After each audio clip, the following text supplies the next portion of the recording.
This podcast is for informational purposes only and should not be considered legal, medical, or mental health advice. The views and opinions expressed do not necessarily reflect the official policy or position of the podcast and are not intended to malign any religion, group, club, organization, business, individual, anyone, or anything.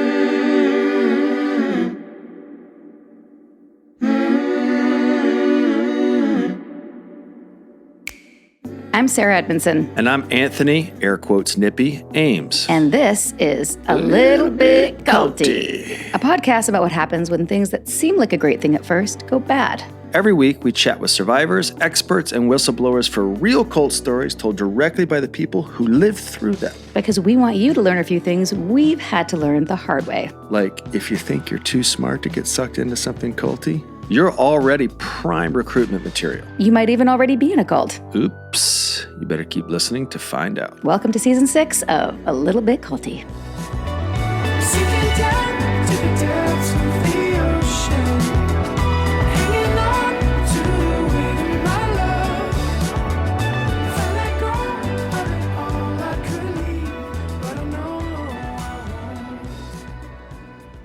Hello, everybody, and welcome back to this week's episode of A Little Bit Culty. Today's guest is Dr. Robin Stern. She's not your average psychotherapist. You know what? We'll just call it, she's a baller. She's renowned for her work in emotional intelligence, relationships, and well-being. And she's a psychological sleuth who has helped the world come to a greater understanding of one particularly culty behavior that too many of us deal with in our daily lives: gaslighting. And fun fact, she actually coined the phrase, the gaslight effect. And yes, of course, we know that Gaslight has its roots in that Ingrid Bergman movie of the same name about the guy who tries to drive his lady crazy. But Dr. Stern is literally why we even care in the context of this cult awareness podcast. Okay? Okay, good talk. In our first season, our dear friend and cult recovery counselor Dan Shaw covered this topic in our episode on the traumatizing narcissist because gaslighting really is the narc's favorite distortion strategy. We've experienced that firsthand, haven't we, Sarah? Mm-hmm. And we've touched on gaslighting again and again on the show because it tracks. It is straight out of the playbook of so many culty charismatic leaders and coercive fuckwads? Fuckwads. Okay. But in a world awash in misinformation where even 10-year-old boys use the term to thwart consequences, words can lose their power and meaning. To confuse matters, like liars that would have you believe that everyone is lying to them, gaslighters often claim you're the one doing the gaslighting. So what in the ever-loving fuck are you supposed to do when that happens? So we're going full CSI on gaslighting today to dissect it again with the expert who wrote the book on it. Several books, actually. Check out her super informative titles, The Gaslight Effect and The Gaslight Effect Recovery Guide, if you want an informal degree in it from the real deal. Just don't use the knowledge for evil. Promise? Just kidding. We know you would never. All right, a little bit culty listeners. Let's do this. Here's our chat with Dr. Robin Stern.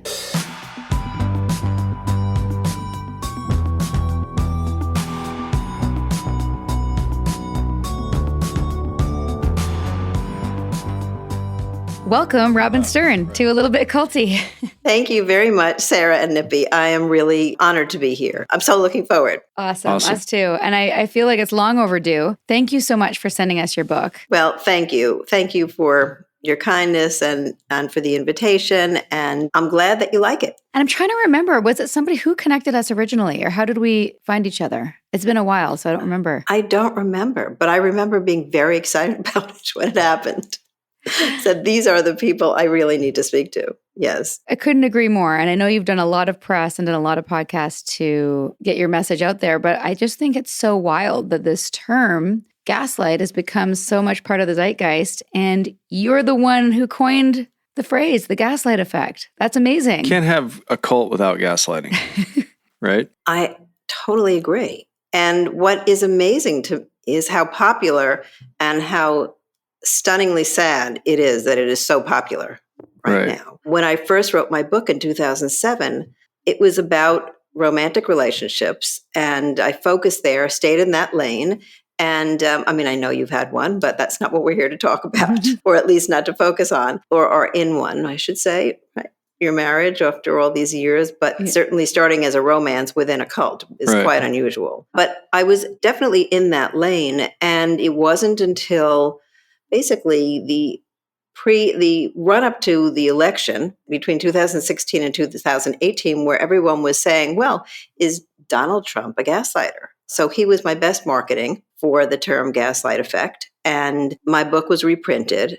And then after some time, my book was asked to be reprinted, but I decided to make a workbook instead of just a straight out gaslight effect. What is it? What are the types of gaslighting? What are the stages of gaslighting? How to get out of it? How do you get in it? And so recently, in the last couple of years, have written the workbook. Amazing. So that people all over can take their space and time to work through their relationships if they recognize that it may be a gaslighting relationship. Amazing. Well, we want to get into all that, but let's just rewind a little bit for those who, Sure. I mean, we've been talking about this from day one of our podcast, and we're 130 episodes in, I think, by the time this drops, or 40 maybe. And we've defined it, I think, but probably not as well as you can define it. It's like a spectrum almost. Well, it's very interesting that you say that, because right now I'm engaged in some research really to delineate the different levels, if you will, of gaslighting along that spectrum from something that's mild to something that's soul destroying, right? Right. Because sometimes when I write about it or I speak about it, somebody will say, well, that's not gaslighting because it's too mild, or that sounds like it's just bad behavior. But gaslighting has several hallmarks, if you will. So gaslighting is when somebody, it's an insidious type of emotional abuse, repeated over time in a power relationship. That's really important. Repeated over time within a relationship where the one person has power. The person in power seeks to undermine your reality, your character, and sometimes leads you to second guess yourself to the point where you feel like you're going crazy. So the gaslighter is seeking to sow seeds of doubt by pivoting, by insisting that their reality is the reality, and moving the conversation from taking responsibility or answering your question or even agreeing about what's real out there, to blaming you, deflecting responsibility, and telling you, no, your perceptions are not accurate. And in fact, there's something wrong with you. Wow. So does that sound like how people get into a cult? Yeah. Well, we're obviously hearing this from the perspective of how it gets talked about mostly right now, which is in relationships, and then politics, which we can talk about later. But obviously this on a little bit culty, we're thinking about how all of this was done, to us and to pretty much every survivor we've ever spoken to. And I think it's really important also for people to understand where it comes from. Can you speak a little bit to where you got the term from in the film and originally the play? Sure. So the term gaslight effect is mine based on what I saw was the impact of gaslighting over time in the patients I was treating. But gaslighting, the term gaslight, comes from originally a play in 1938 by Patrick Hamilton that was made into a very popular movie in 1944, Gaslight, starring Ingrid Bergman and Charles Boyer, where the diabolical husband takes advantage of his adoring wife, who puts him on a pedestal and loves him and follows his every word. And the diabolical husband is trying to, we know as the audience, steal her family jewels. But what she believes is that he's just loving her. And yet he keeps telling her things about herself that initially she says, oh, don't be silly. No, I'm not forgetful. That's just silly. This is the way I would describe it in the movie, watching the movie. I think she might even say, don't be silly. Or, no, really? I'm not forgetful. And yet, in the movie, in about 7 minutes, and in real life, it could be 7 days or 7 months, you see her devolve from this strong, confident, sure of herself and her mind woman to really second guessing herself and beginning to think, maybe he's right. Maybe I am forgetful. And of course, in the intervening time in the movie, he is stealing the brooch that he gave her as a gift. And he said, I'm going to put this in here. You can't wear it today because it's broken, so let's just save it in here. And then she'll say, okay, of course. You remember I'm putting it in your bag. And she would say, of course I remember. And I think she did say, don't be silly. And then, of course, he steals it out of the bag. And then she's looking for it and she becomes frantic and she becomes exhausted from being frantic. And at the end of that scene, she says, Gregory, which is his name in the movie, I lost it. Maybe you're right. So she starts to doubt her own reality, and which he orchestrated. Exactly. Okay. Yes, he orchestrated the whole thing. And in real life, many people are not quite that diabolical. Right. They're not out to steal your jewels, but they are out to insist. Their goal is to have the power in the relationship, to insist on their reality, to make sure that your reality is their reality and you're joining them. Right. And I would imagine that I really want to hear about your experience. And I know this is your podcast and you're asking me, but I really want to hear about what happened and how you were entreated into this relationship with this power figure. Absolutely. We're also, to solicit ourselves, happy to come on yours to go into Yay. go into some of those details. I'm sure we will. Yeah. Some people say we talk too much on our podcast, so we try not to, but it's hard to not relate these things to our experiences. Well, I mean, it is our experience. That is our lane. But in the Gaslight movie, it is a real insidious, like the person has malintent. And the intent to deceive. The intent to deceive. And Yes. there's a difference. And I think most of our audience aren't people that have insidious intent if they're listening to our podcast. But there's certainly things that I recognize in your book that's like, I've for sure done that behavior. Right. Mm-hmm. And I think more to like my first couple of relationships where I just was not strong enough emotionally to look at something. So I deflected and made it the other person. And then when the relationship ended, I would argue a little emotionally more mature, looked back and was like, that was not cool behavior because I kind of knew I was wrong and wasn't strong enough to admit I was wrong. And I think one of the things we talked about in your book is a lot of times it's men that are doing this to women because I just wanted to have a persona of strength, and me admitting weakness at that point would conflict with my ego. So then I quote gaslit the person to deny it. And I don't think I had insidious intent other than I just wanted to fortify my self-image to the person that, so I think what are the distinctions between that and how do you think that sets up in our culture? Like where it's a lot of men doing, would you say that it's a lot of men doing it to women predominantly? Well, I would say yes. Certainly in my own experience as a therapist, I've seen more women come in to talk about their gaslighting partners. Yeah. But before I go into that, I want to thank you and say that I love that you're telling your listening audience that you were gaslighting people. Yeah, I didn't know I was doing that. And I you was didn't know it, exactly. Yeah. And you couldn't have said it better than to describe that at a time where you were uncomfortable or you couldn't say your feelings or you were destabilized, that you moved into gaslighting. It was the only thing I knew how to do. Yeah, as a way of managing the moment, as a way of reestablishing your sense of self and your sense of power in that moment. And the reason that I'm calling that out in this way is that people say to me all the time, are some men just born gaslighters? The answer is no, they're not born gaslighters.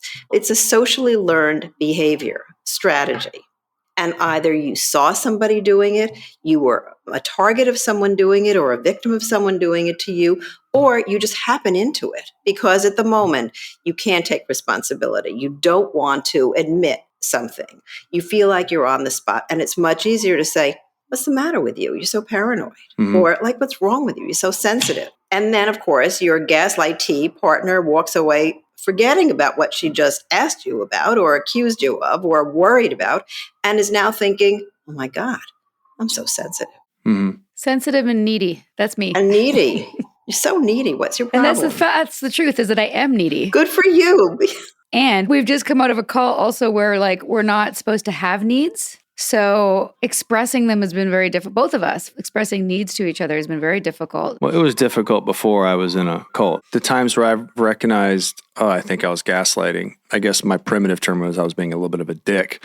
But basically, I would feel weak and vulnerable. And a show of strength was to deny the reality of what was going on and make it about the other person. Mm-hmm. Or something to deflect me from looking at what I kind of was recognizing it as true, but didn't want to own on the spot, I guess. And so I think to answer your earlier question, or at least to begin to, I think a lot of men need to have that ideal self out front. Yeah, of strength. Like you're strong and you don't like being vulnerable. It's kind of icky and other people may think it's weak. And vulnerability means showing your insides to somebody, right? You have to really feel psychologically safe. And if you haven't grown up feeling, like experiencing psychological safety and knowing how to maneuver when you feel at the edges of that, if you're losing it, it's hard to step into that. So what happens if things go wrong? So it makes sense. Yep. People, kids and adults too, come to their defensive behaviors because we're smart. We don't want to get hurt. We want to be self-protective, right? They're not always the most helpful, obviously. And I would never use the term you did, like behaving like a dick. I would never say that. Well, but it's certainly not helpful. My words, of course. But it's certainly not pro-relationship, and it isn't also doesn't really convey any information. It doesn't help you to really name what you were doing. Right. And so that you can do something about it. Mm-hmm. This podcast wouldn't happen without our amazing, supportive, generous patrons. Are you with us? Come find us over on Patreon at patreon.com/alittlebitculty for bonus episodes, exclusive content, and the occasional Zoom with our fan favorites from our past episodes. It's a lot of fun over there, people.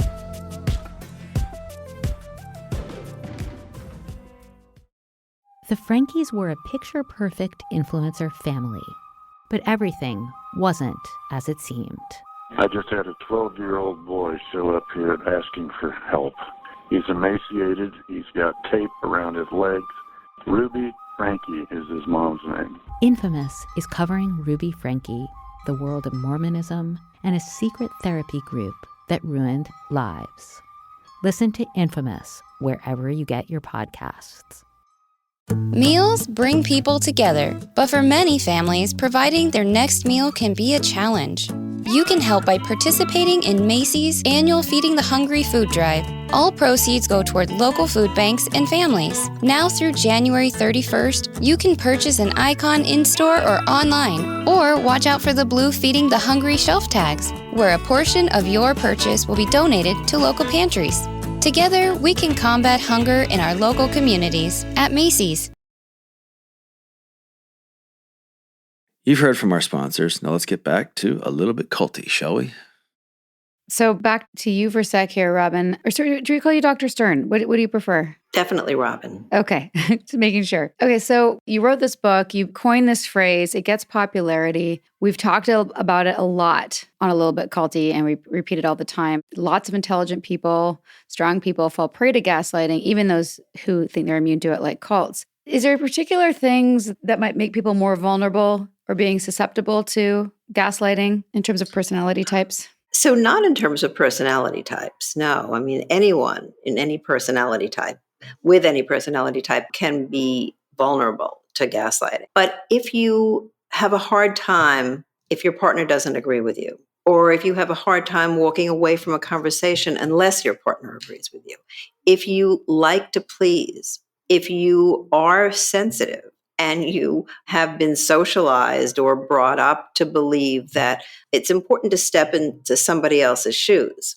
and see it from their perspective. Certainly, I learned that. I mean, that's like empathy. That's the best thing in the world, to be empathic in a relationship, right? But when you get stuck standing in someone else's shoes and you forget you have your own shoes, you can really be in trouble. And that's what happens very often when you take on the other perspective. You see, even in the examples earlier, I said, somebody says something to you and you say, well, no, you're just too sensitive. And then you start to take on that other perspective. I can see why he says that. Or you're so needy.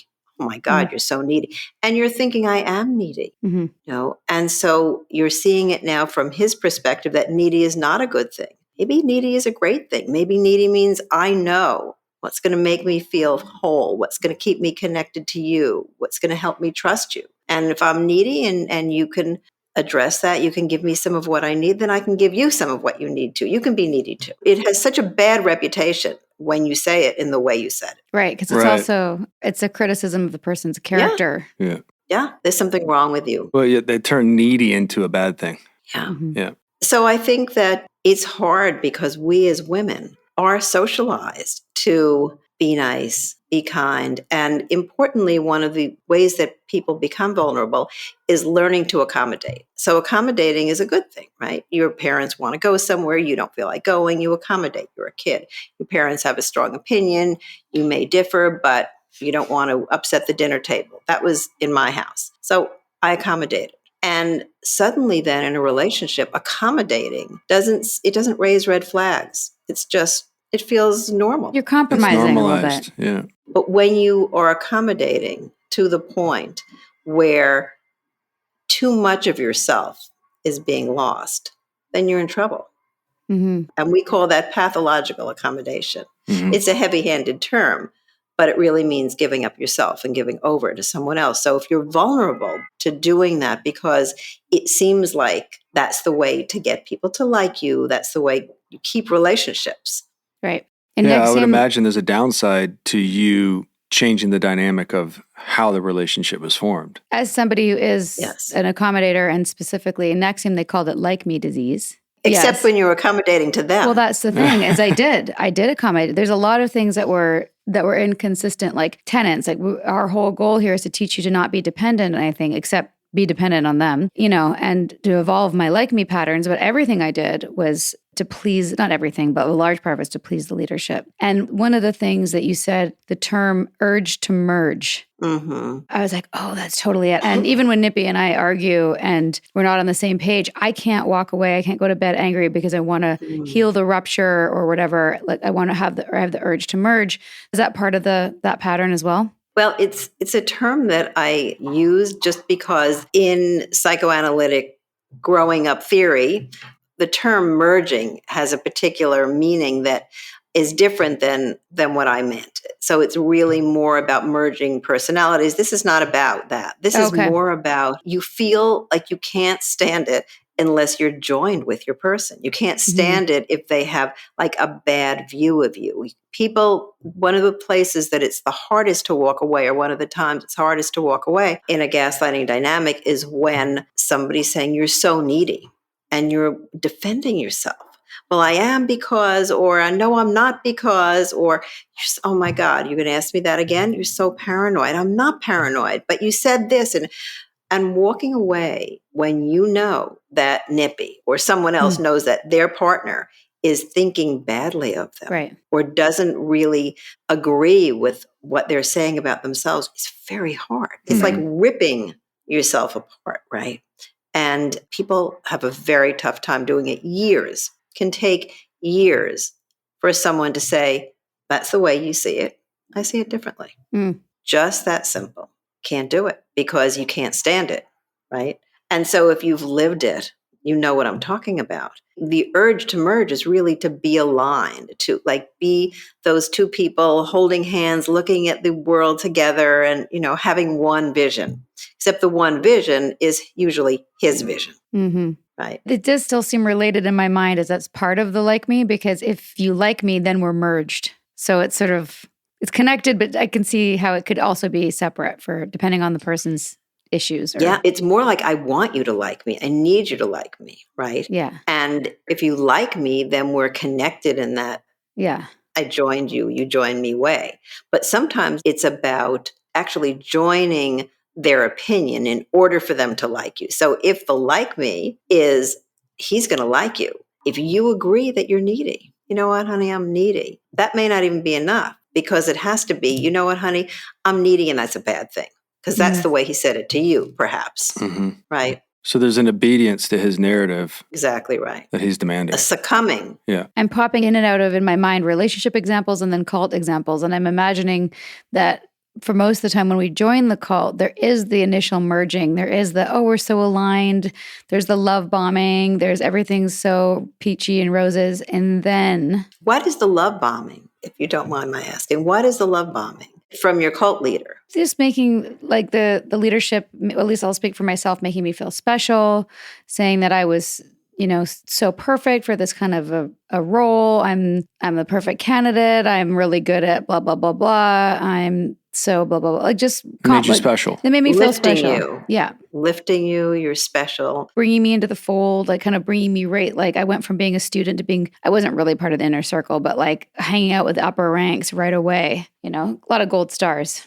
Yeah, and basic needs. Like it's a really basic need to feel seen and heard, like you belong, like you matter. That's what it was for me. And then, so when the gaslighting starts, any complaint or any concern and it gets flipped back, we're struggling to get back to that initial high of the merged goodness or whatever you want to call it. That's so interesting because I thought you were going to say when the gaslighting starts, we struggle to get back to the me I was before I was on that high. No. But you can't do that till you're naming the gaslighting, which isn't happening when you're in the gaslighting, of course. I'm just thinking about, as we're having this conversation and Sarah's talking about needs and stuff like that, we had modules. One of them was called honesty and disclosure, and it went into your fears, needs, and desires. And even asking the question, okay, I'm just going to make a hypothetical. Sarah's going in there and saying she feels needy if I don't get alignment, say, with this person. The question of, well, what's the worst thing that can happen, right? Automatically frames it as though that you are. You are and what? That you are needy, and that there's a downside to you not getting what you want, right?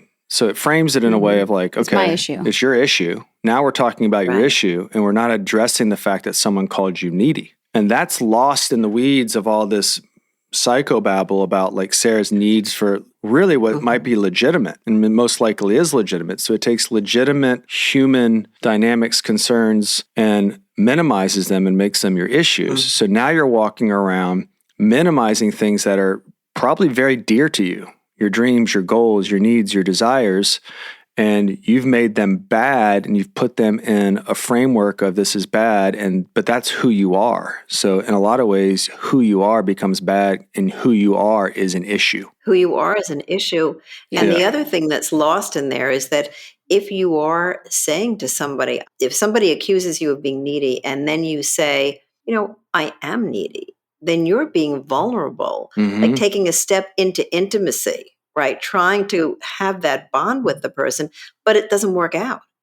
And so that in and of itself is crazy making, because when you share something of yourself, you want that to be received in a way where you have the permission to have all those feelings. Yeah. Yes. And I think also from day one, we're agreeing, we didn't know this, agreeing to let them gaslight us. And I'm saying it like this. Day one, they say, you're going to be uncomfortable here. We're going to talk about things that are really going to challenge your belief system. And we don't have the distinction between I'm uncomfortable, it's time to get the fuck out, versus I'm comfortable because it's pointing to an issue that I need to look at. So for example, the sashes, my first take on the sashes. I don't like the sashes. I think they're tacky. I don't want to wear them. Excuse me, I have an issue with the sashes. Okay, and it's very gentle. It's not mean. It's, okay, so what's, a lot of people have an issue with the sashes when they have like authority issues, like maybe something happened with a teacher or a parent. Any discomfort internally is I have a disintegration. In other words, I have a belief system that's not aligned with reality, which is why I don't like the sashes. So any problem I have with anything, whether it's the sashes, calling him Vanguard, not getting paid on time, whatever complaint I may have. What you're saying is so important. And I find myself like almost smiling because it's so absurd. Like now to look back and see what they did, but it's so not funny at the time. No. Because they're gaslighting you. I'll share my own story. Person who it happened with won't be listening to this because he's been gone for many years, passed away, not as in a breakup. He wasn't a boyfriend, he was a friend. And we had talked about going into a business together. And this was many years ago. And we were both in a learning environment where there was a very charismatic figure in that learning environment. We were studying psychoanalysis, psychotherapy, and it was a culty kind of feeling, but nothing further than just everybody thought what this guy said was amazing. And so being vulnerable and being open with your feelings was, of course, part of our training. So this guy who was also in the training said, I heard what you're doing and I would like to open this part-time business and I'd like you to work with me. And I like to have my conversations about business, sitting on the couch together. And I said, well, it doesn't sound like a business meeting to me. That sounds like we're going to snuggle up and no, thank you. You're great. And I want to do this business, but I'm not into it. You're afraid of it, aren't you? Oh, wow. And I said, well, it does make me uncomfortable, but that's not why I don't want to do it. You want to talk about why you're so afraid of it? Ugh. Like what's going to happen? Kick him in the balls and run. I realized that we did talk about it and it was fine. And we didn't go into business together, of course, but we did remain friends. But that moment was a defining moment along my own pathway to writing a book about gaslighting. That's so great. That's such a great example. In Nexium, it would be, so what's the fear, do you think? Very subtle. Remember Well, it's that? dismantling your objections, too. Yeah, it's dismantling the objection. And in that tone of voice, Yeah. right? Yeah. So nobody's trying to intimidate you, No, right? they're just trying to help you. having a conversation. And they're trying to help exactly. you. Yeah. Right. It's so kind for them to ask you how you're feeling. Like, what's behind that fear? Let's Also, talk there's about a it. position And- of authority, too, that's being yielded, too. So it can also, if someone's afraid to say no to the person because they fear that the power that they have, it's another asset they're abusing to get you to be obedient. To join them. Yeah. We could tell you all sorts of stories, but I want to learn the most from you right now. And I promise we'll come on your podcast if you want and tell you all the shitty ways we were gaslit Oh my and God. also gaslit other definitely- people, just so you know, like we totally did it to others as we were trained to, so obediently. Yeah. But sticking to this for a second, can you just define the different stages? I think that's really important. And that was something I was not aware of, even though I thought I was an expert in understanding this process. What are the different stages of disbelief defense? The first stage that I call disbelief is when I was describing in the movie Gaslight between Ingrid Bergman and Charles Boyer, where he says, well, don't forget it. You have been very forgetful lately. And she thinks that's silly. So it's kind of a one-off comment that could cause you to take a step back and say, am I forgetful? No, I'm not forgetful. Or maybe it doesn't even cause you to take a step back because you know for sure you're not forgetful. But it happens once, maybe it happens sometime later on, and you are in your own reality. So that's disbelief. The second stage, which I call defense, is characterized by a lot of defending yourself and doing that thing we were just talking about. But I'm not this, or I am this.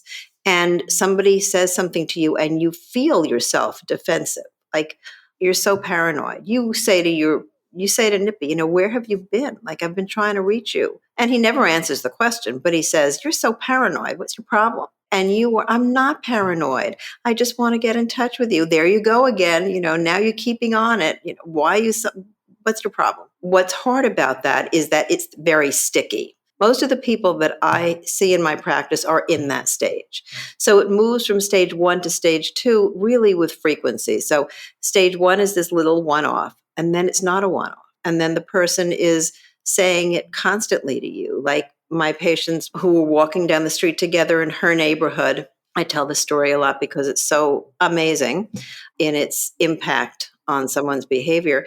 They were walking down the street and he says, I know how to solve our fighting. Because they were fighting all the time because she was very friendly and would say hello to people as she would greet them. He said, why don't you look at the sidewalk while we're walking down the street? That way, we don't have to have these fights because you won't be greeted by people. You won't be responding. I won't see you're flirting because you're flirting, don't you? And everything will be fine. And so the first time he said it, she said, don't be ridiculous. Like, first of all, I'm not flirting and stop it.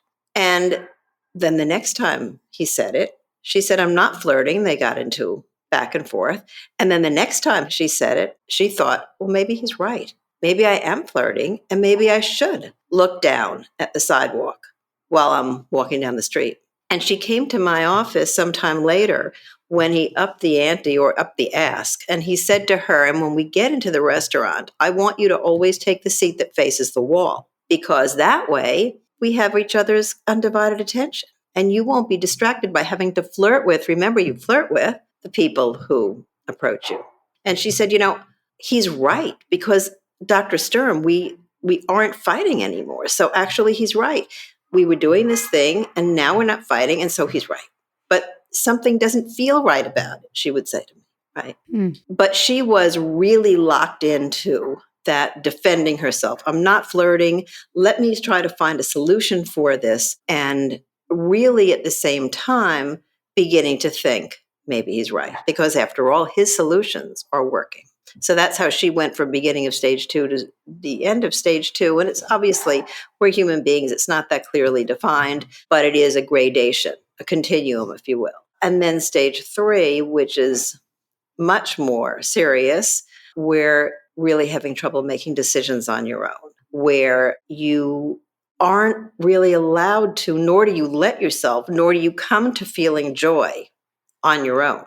Everything is legislated by your gaslighter, that you feel good when you please him, and that your independent self can't even contact your independent self anymore. Mm-hmm. And you are not your same self. you were when you went into that relationship.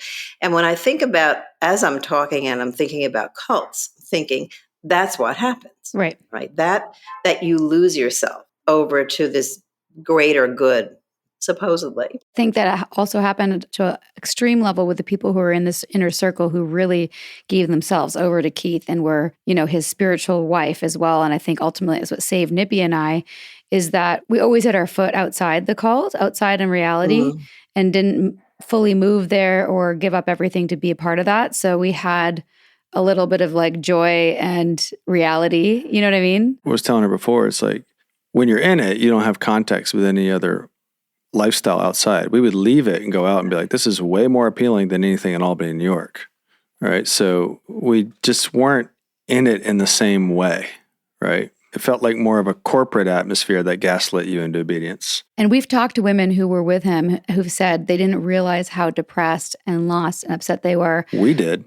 Well, we could tell by looking at them that they were not happy. But when they got out, like inner circle women who are now no longer believers, and they were so grateful to us. They thought that their upset was because they weren't doing the work, and they weren't using the tools, not that they'd been gaslit and demoralized and have their entire identity uprooted by this pattern.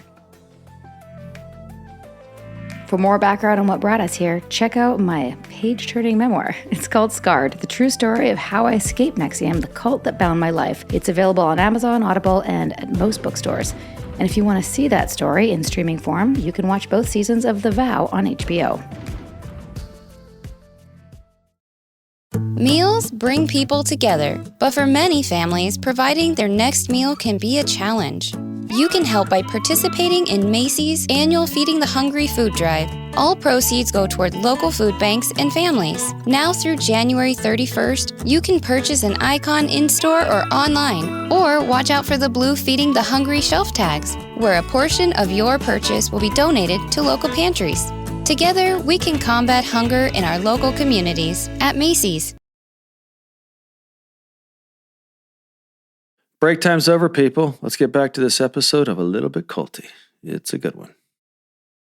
There's a great example. I've watched The Vow one time. I don't know if I'm ever really going to watch it again, but I got the extent of how Keith gaslit people when Mark confronted him and said, the women look like they're zombies. And they did, Robin. They when we would go there, they looked like they were disconnected, vacant. It was a bizarre thing. We always felt, I actually told jokes. It's like, it feels like we're going to Albany. And it looks like every time I feel like we're going there, we're going to a funeral. And I would have conversations. That's right. I would have conversations with Mark about it. Mark would be like, yeah, they look like zombies. And in The Vow, there's an audio clip where Mark says to Keith, the women kind of look like zombies. And Keith immediately goes, there's a Harvard study that says when people start saying that people look like zombies, that the actual person is who sees it. And he started to gaslight Mark by referencing a Harvard study to him. And when I saw that, when I heard that, I go, oh my God, it was so is quick that how too. It was so quick how he had something in the chamber to gaslight Mark into his observations being him and not actually what he was seeing in reality. It was astonishing. I don't know what that must have episode been it was another in. defining moment for you. It was. Oh, yeah. I'd never seen that side of Keith in that capacity because in his We inner didn't circle, interface with him that he way. was more overt with it. But externally, with the persona that he had when he gave his forms, he was weird and all that stuff. But he was more insidious around the people that he knew he could be insidious with, I found. Yes. That's when I had the appropriate fear around who he was, if that makes sense. Yeah. Yes, it makes a lot of sense.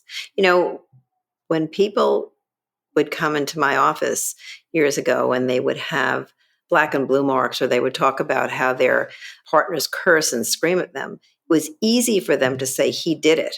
Mm-hmm. But when they just had this weird feeling of something's wrong and I'm uncomfortable and I'm just losing my sense of self, and they always would say, what's wrong with me? That I'm doing that. That would be us in the cult. What's wrong with me? Like there's any type of upset. We were our issues. Yeah. And we were issue 5. We were conditioned to be, okay. And that's a tenet of taking responsibility sometimes. What am I doing to participate in it, right? That's so fascinating because that's such a setup for you to be accommodating to his gaslighting. That is like a brilliant setup. It really is. It's a closed loop system of logic. Yes. You can never get out of it. Exactly. And also the use of the term projection was a major tool of gaslighting because of all these, all of the, and not just Keith. We see it in like multiple, anytime when there's like a therapy-based element to the group, a large group awareness training or a goal-setting program, and you're trying to express a concern that's negative, it could always be like, well, that's just your projection. Always. And you're like, you might want to look at why you're projecting such negative intent on somebody. Yeah. With that face. Yeah. Yeah, exactly. No, I totally get it. I interviewed someone who said to me, my husband is starting to use my meditation and mindfulness strategies against me exactly in that way. You may want to sit a little bit longer today. You might want to take a look at what's coming up for you in your meditation. I think that's you. I think that's your projection. With that smile, with that knowing smile, right? You want to fess up to anything, babe? It's exactly what I do to Sarah. But I do it as a joke. I was like, you might want to go sit with yourself a little bit longer. He doesn't. It's just like, fuck you. It is a character that he plays. This sort of gaslighting. No, the best was, you're doing great. You're right where you're supposed to be. Why don't you go ahead and. When Nippy and I are getting heated, one of our favorite things to do is to jokingly weaponize the tools of NXIVM at each other. And it kind of, most of the time, bursts the tension. Diffuses it. Sometimes it doesn't go well. You know what I mean? Like, it's just a little too close to home. But most of the time, it's like, there was a thought-terminating cliche in NXIVM where if you were to bring something up, in addition to saying, like, you might want to look at that, it'd be like, well, that's just your life issue. So what do you say to that? Like, right. You got to go work on your life. You got to go work on your life issue. You got to go write. Yeah. One of the things to getting one of the stripes and one of the sashes was to write up your life issue. Like, this is my wound, and this is how it plays out, and this is how I do it, and this is what I do to cover it up. And then you'd have to go give it to your coach, and they'd have to analyze whether you understood your life issue or not. And it was arbitrary. Which, of course, you never did, and you had to keep rewriting it and rewriting it and rewriting it. And then once you passed it, you had to write up a plan to evolve your life issue. Blah, blah, blah. What a joke. What is your key piece of advice to staying gaslit free in relationships and in cults? I would say other people who know you, who can validate your reality, who listen to you and aren't twisting your reality, your integrity, like standing in your integrity. What do you really think? Taking space so that you can actually think about what you really think. While you're listening to your gaslighter, while you are in it, it's really hard to sort that truth from distortion, right? Writing down conversations so that you can see, I asked him, where were you? And he said, you're being so paranoid. Well, actually, maybe that's where the pivot occurred, right? So now you're not talking about what you want to be talking about. Now you're talking about some failing or something wrong with you or some accusation that he has.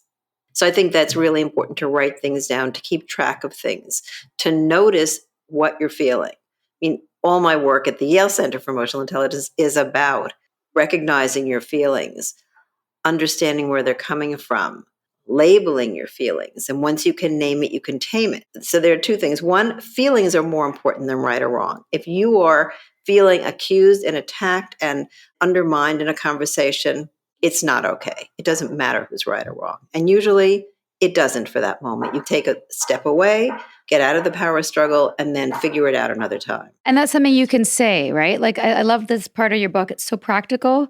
Things you can say to avoid the right-wrong debate. You're right. Yeah. I don't want to keep arguing about this. You're right. I don't want to be talked to that way. Like, those are great.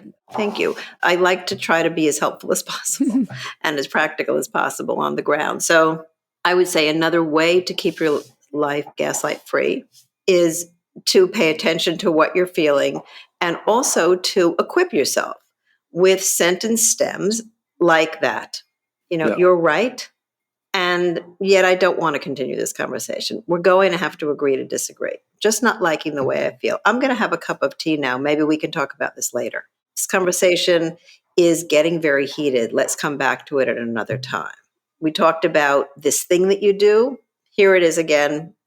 let me know when you'd like to actually have a conversation about what happened last night or something like that. Mm-hmm. So that whatever you feel you're comfortable in putting out there that is not going to put you in any danger, make sure you're safe above everything else if you are going to confront your gaslighter, if you're going to talk about it. And be mindful of your own feelings and honor them.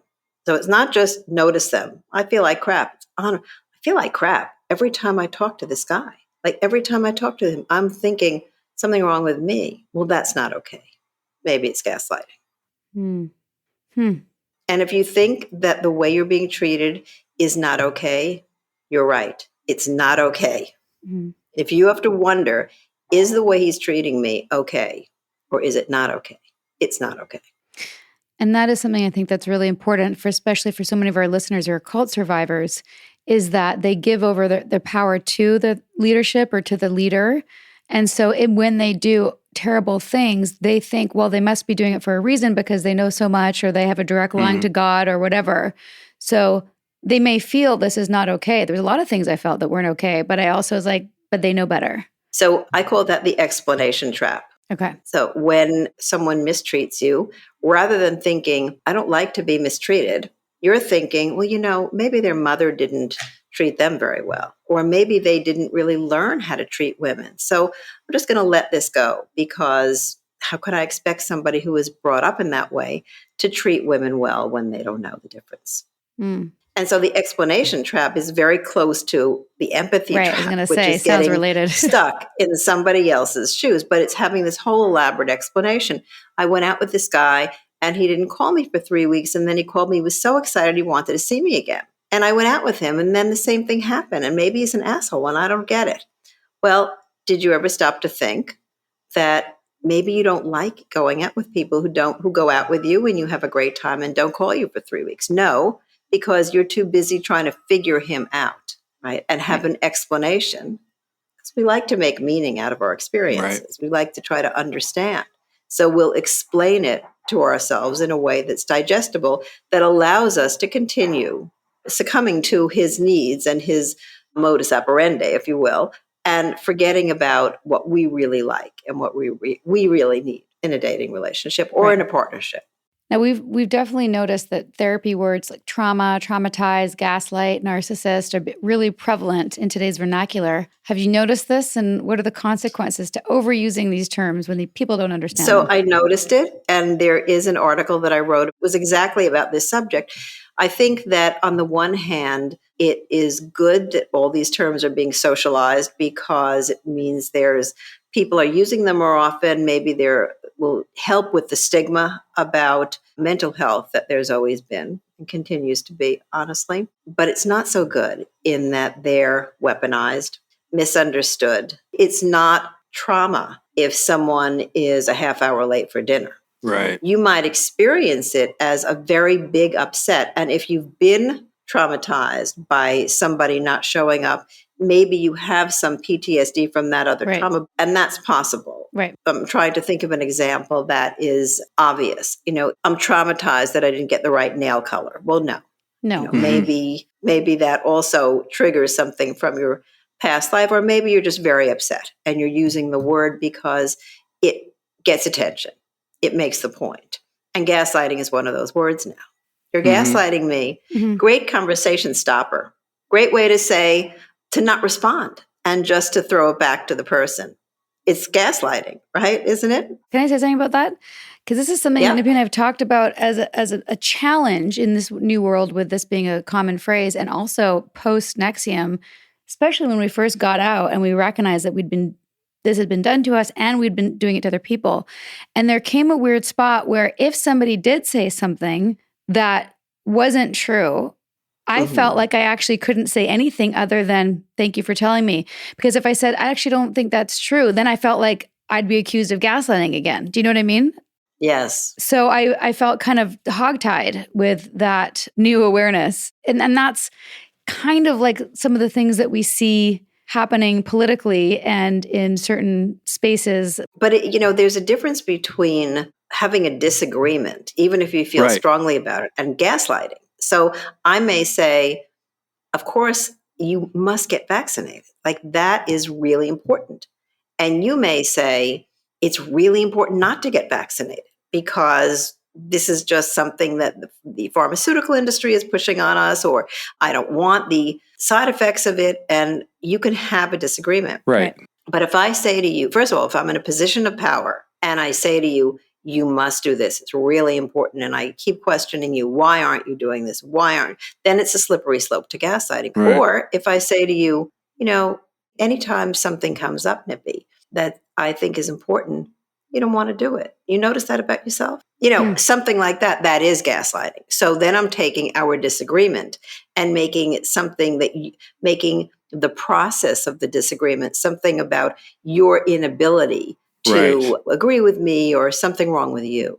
So that it's important to know that gaslighting is not the same as disagreeing. It has that twist of my reality over your reality, and there's something wrong with you. And it also has the feature or the hallmark of being repeated over time. Where do you see it happening right now? So let me just say, I work at Yale University, and we are never allowed to be political. And so even at times where I might have seen certain behaviors in our leaders, I was very comfortable saying, well, here's what gaslighting is. Here's what they did. You decide, right? And so it's important. And I also am not an expert in politics and in political leadership. But I do know that there certainly are leaders and there are groups of people who do attempt in our world to change history, do attempt to undermine the reality that others are living. And I mean, I'm happy to have that conversation with you offline. Sure. But I think we are living in that gaslight culture. Right. Well, okay. So I agree with that. And the one thing I want to make a distinction of is there's gaslighting and then there's flat out lying. Yes. Right. And in the terms of a political person abusing their power, they're not gaslighting you if they're just inventing things to support their narrative necessarily.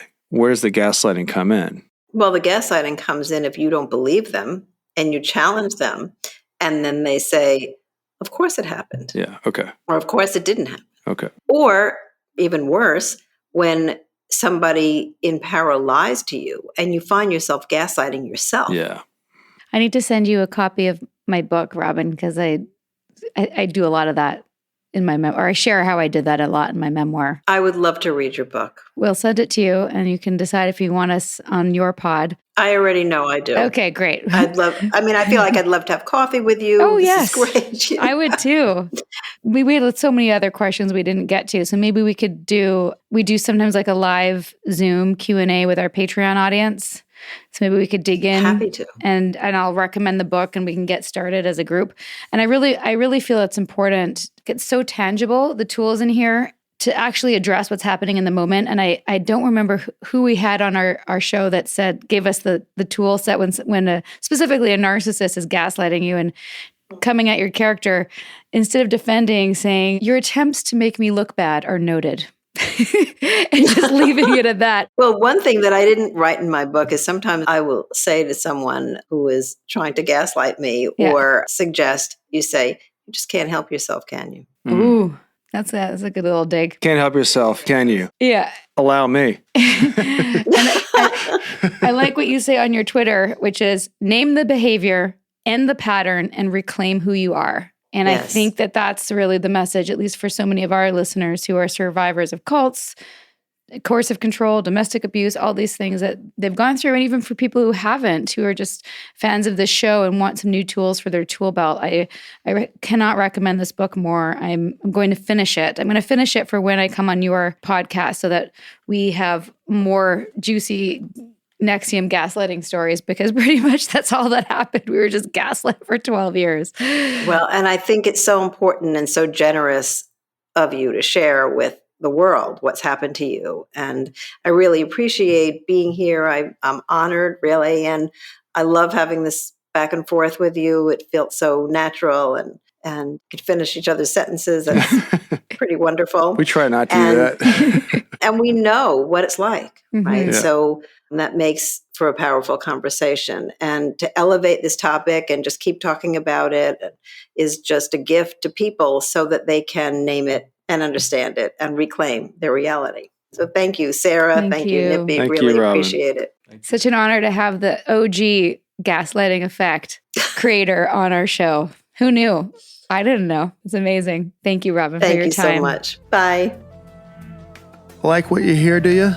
Give us a rating, a review, and subscribe on iTunes. Every little bit helps us get this cult awareness content out there. Smash that subscribe button. You know you want to. Well, I super enjoyed that. And I have breaking news that Dr. Robin Stern has invited Nippy and I to her podcast called The Gaslight Effect Podcast, coming in 2024. I think what people need to know about gaslighting in general is kind of like the adult version of I Know You Are, but what am I? Kind of, do you know what I mean? It's kind of like, no, you're the crazy one. No, you're the crazy one. You know, and it's like, it can be weaponized. And if you know anyone that's a victim of gaslighting or you feel like you've been a victim yourself, I highly recommend her recovery guide. It's very practical. I would say it makes a great stocking stuffer, but it's a little wide. It's a little big. It can go under the tree. Yeah. So thanks, everybody, for joining us here on A Little Bit Culty. Hope that was helpful. Hope that was very helpful. And we're going to work on getting Dr. Robin Stern over on our Patreon for a live Q&A in the new year and maybe some other goodies. We should start like a gaslighting greatest hits of people like horrible gaslight stories. So people can... just go on social media. I know. That's actually true. Never mind. Take care, everybody. See you next time on A Little Bit Culty. Sinking down to the depths of the ocean. I'm hanging on to the weight of my love. If I let go of it all, I could leave, but I know I won't. Thanks for listening, everyone. We're heading over to patreon.com/alittlebitculty now to discuss this episode.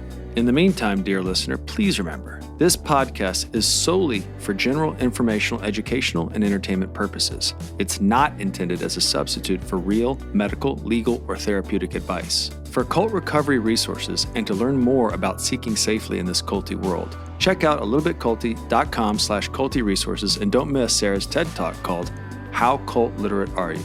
Great stuff. A Little Bit Culty is a Trace 120 production, executive produced by Sarah Edmondson and Anthony Nippy Ames, in collaboration with producer Will Rutherford at Citizens of Sound and our co-creator and show chaplain/bodyguard, Jess Tardy. Our show writer is Holly Zadra, and our theme song, Cultivated, is by John Bryant.